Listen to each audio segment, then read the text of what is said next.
Jason Miller was one of the Trump campaign's staffers who made headlines after it was disclosed that he engaged in an affair with A.J. Delgado, another Trump campaign staffer. Now, Delgado was married at the time, and his wife was pregnant at the time. And unfortunately, he also, through his affair with A.J. Delgado, got her pregnant. Now they're engaged in a pretty bitter custody battle. And I really want to emphasize the bitter part of it because through these, custody proceedings, we're, learning about some new allegations, and they're pretty explosive. So, a recent filing in this ongoing custody battle indicates that Jason Miller in 2012 secretly spiked a different woman's drink with an abortion pill after learning she was pregnant following their affair. So the filing earlier this month said that in 2012, Miller met a dancer referred to as Jane Doe at a strip club in Orlando and began a sexual relationship with her. And she got pregnant through that sexual relationship. Miller visited her at her apartment with a smoothie beverage. Unbeknownst to Jane Doe, the smoothie contained the abortion pill. The pill induced an abortion, and Jane Doe wound up in a hospital emergency room, bleeding heavily and nearly went into a coma.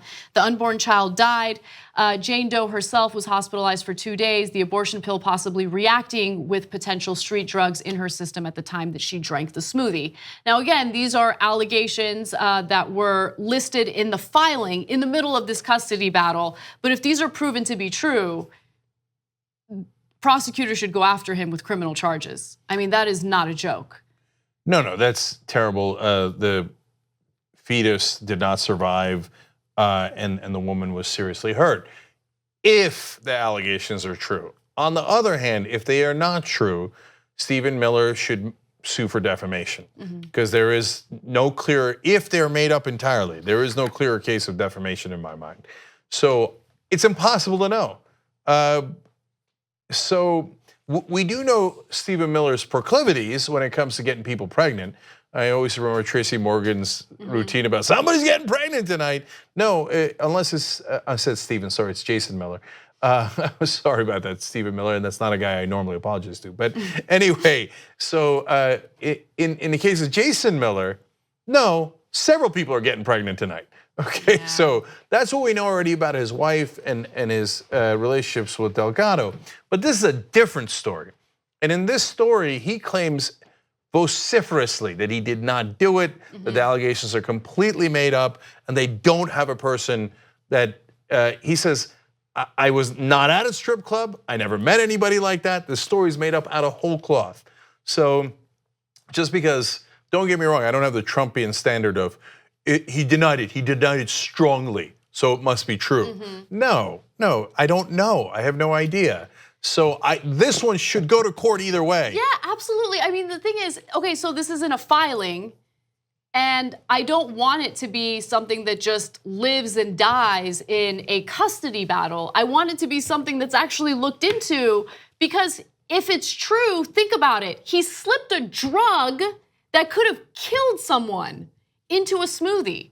That is a crime, a serious crime. If any other person did that, if an average person did that, they would be prosecuted to the fullest extent, regardless of their background, regardless of whether or not they've ever engaged in any criminal activity. They would be prosecuted with no question. But with this story, I get the sense so far that it was just something that was mentioned in a custody battle. We'll see if it's gonna hurt his chances at gaining full custody of the child that they're fighting over.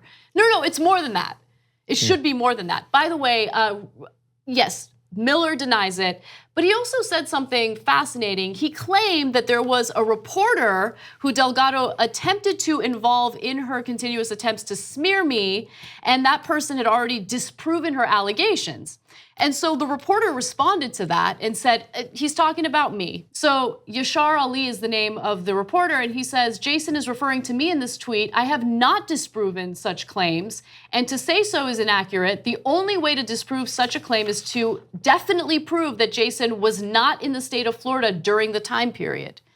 But he did go on to say that he did speak to 2 women in Florida who made similar claims to the ones listed in the filing. and that is all that he's at liberty to say now. And he did not write the story, so that is some indication. So if he thought that it happened, he of course would write the story. That doesn't mean he doesn't think it didn't happen. It just means that maybe he didn't think there was enough evidence for him to go and write that story on a very, very serious charge. So, but the reporter's got nothing to do with this. That's not his issue. He looked into a story, didn't write one. Right. Okay. And look, guys, sometimes in divorce proceedings and in custody filings, terrible allegations are made, and that is where there is a slightly higher percentage chance that it's not necessarily true, okay? Because that is when people are the most acrimonious over the most sensitive issues. Who's gonna get to have the kids and who's not gonna ever get to see their kids. And so that creates a toxic situation sometimes where there's some unsubstantiated allegations. That doesn't mean these are unsubstantiated, but Jason Miller, if you think they're not true, you should definitely sue and bring it to court. If you think they are true, you should shut up about it, because I can't believe that you got away with that when in fact you should be in prison over it. Like what you see? Click the subscribe button below and don't forget to ring the bell to never miss another video from the Young Turks.